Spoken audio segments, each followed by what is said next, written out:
আসসালামু আলাইকুম। সন্ধে ৭টা, বাংলাদেশ বেতার সিলেট সংবাদ পড়ছি সুদীপ্তা দে টিনা।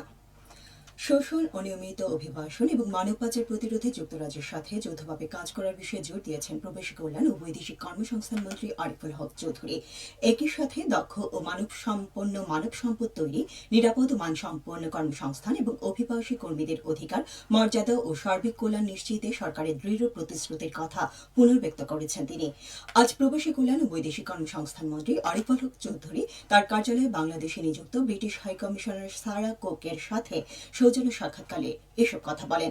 সাক্ষাৎকালে ব্রিটিশ হাইকমিশনার সারা কোক জানান, আন্তর্জাতিক শ্রমবাজারের চাহিদা মোতাবেক বাংলাদেশে দক্ষ জনশক্তি তৈরিতে যুক্তরাজ্য বাংলাদেশের সরকারের সাথে যৌথভাবে কাজ করতে আগ্রহী। তিনি বাংলাদেশ থেকে নিরাপদ ও নিয়মিত এবং যৌক্তিক ব্যয়ে শ্রম অভিবাসন নিয়ে যুক্তরাজ্যের উদ্বেগ তুলে ধরেন এবং অভিবাসন ব্যবস্থা উন্নয়নে সহযোগিতার জোরদার করার তথ্য জানান।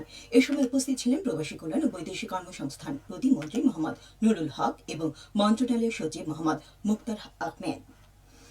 আদিবাসী ধরিত্রের সম্মান, জীবন ও সুরক্ষায় তাদের অবদান এই প্রতিপাদ্যকে সামনে রেখে সারা দেশের মতো সিলেটে আজ পালিত হচ্ছে আন্তর্জাতিক আদিবাসী দিবস। এ উপলক্ষে সিলেটের আদিবাসী জনগোষ্ঠী নানা কর্মসূচি পালন করছে। এথনিক কমিউনিটি ডেভেলপমেন্ট অর্গানাইজেশন সাংবাদিকদের সাথে মতবিনিময় সভার আয়োজন করে। সিলেট নগরীর একটি হোটেলে এই মতবিনিময় সভায় সমতলের আদিবাসীদের ভূমি অধিকার নিশ্চিত করা, শিক্ষা ও স্বাস্থ্য সেবায় সমান সুযোগ সৃষ্টি, মাতৃভাষায় শিক্ষার ব্যবস্থা এবং কর্মসংস্থানে কার্যকর উদ্যোগ গ্রহণের উপর গুরুত্ব আরোপ করা হয়। পরে অনুষ্ঠিত হয় মণিপুরী ও চা শ্রমিক শিল্পীদের অংশগ্রহণে সাংস্কৃতিক অনুষ্ঠান। দিবসটি উপলক্ষে র্যালি আলোচনা সভা অনুষ্ঠিত হয় সুনামগঞ্জের মধ্যনগরে। উপজেলার ইসামারি আরসি স্কুল প্রাঙ্গণে আদিবাসী সংগঠনের উদ্যোগে এসব কর্মসূচি অনুষ্ঠিত হয়। অনুষ্ঠানে স্থানীয় আদিবাসী জনগোষ্ঠীর নারী, পুরুষ সহ বিভিন্ন পেশার মানুষ অংশ নেন। দিবসটি উপলক্ষে র্যালি আলোচনা সভা ও সাংস্কৃতিক অনুষ্ঠান অনুষ্ঠিত হয়েছে মৌলভীবাজারে। কেন্দ্রীয় শহীদ মিনার প্রাঙ্গণ থেকে বের করা হয় সচেতনতামূলক র্যালি। পরে জেলা শিল্পকলা একাডেমিতে অনুষ্ঠিত হয় আলোচনা সভা। এতে প্রধান অতিথি ছিলেন জেলা পরিষদ প্রশাসক মিজানুর রহমান মিজান। হবিগঞ্জে দিবসটি উপলক্ষে আলোচনা সভা ও সাংস্কৃতিক অনুষ্ঠান অনুষ্ঠিত হয়েছে। অনুষ্ঠানের আদিবাসী, মণিপুরী, গারো, মুন্ডা, ওয়াও, সাঁওতাল, মাহালি, মালওয়ারা সংগঠনের নেতৃবৃন্দরা উপস্থিত ছিলেন। চলতি বছরের মাধ্যমিক স্কুল সার্টিফিকেট ও সমমানের পরীক্ষার ফলাফল আগামীকাল প্রকাশ করা হবে। ফল প্রকাশের পর শিক্ষার্থীরা শিক্ষা বোর্ডগুলোর ওয়েবসাইট এবং মোবাইল ফোনে SMS এর মাধ্যমে তাদের ফলাফল সংগ্রহ করতে পারবেন।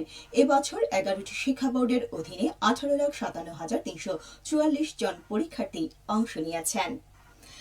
জেলা আইন শৃঙ্খলা কমিটির সভা অনুষ্ঠিত হয়েছে আজ মৌলভীবাজারে। জেলা প্রশাসক সভাকক্ষে অনুষ্ঠিত সভায় সভাপতিত্ব করেন জেলা প্রশাসক তৌহিদুজ্জামান পাবেল। সভায় জেলার যানজট নিরসন, সন্ত্রাস, মাদক, সীমান্ত সুরক্ষা, নারী ও শিশু নির্যাতন রোধে প্রশাসন সহ জেলার আইন শৃঙ্খলা রক্ষাকারী বাহিনীকে আরও দায়িত্বশীল ভূমিকা পালনের আহ্বান জানানো হয়।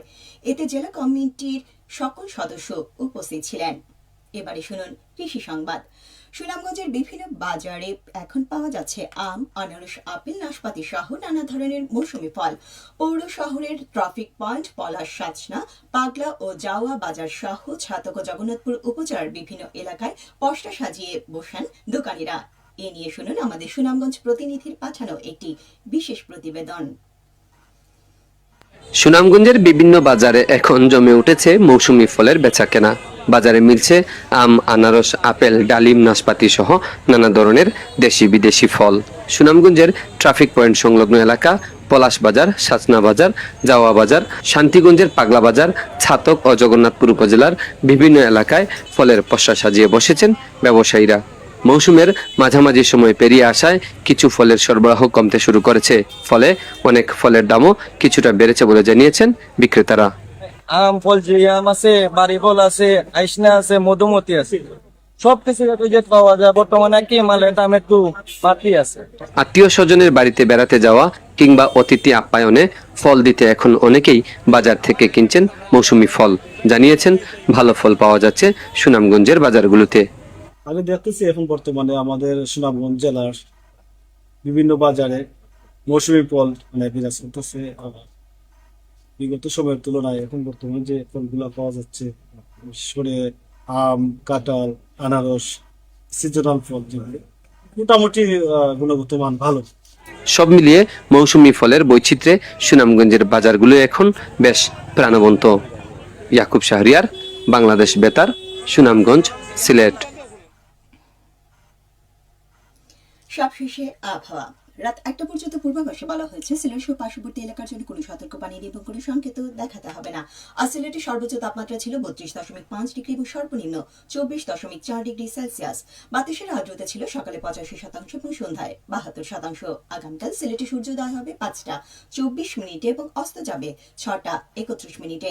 সংবাদ শেষ হলো, পরবর্তী স্থানীয় সংবাদ প্রচারিত হবে আগামীকাল সকাল 8টা 10 মিনিটে।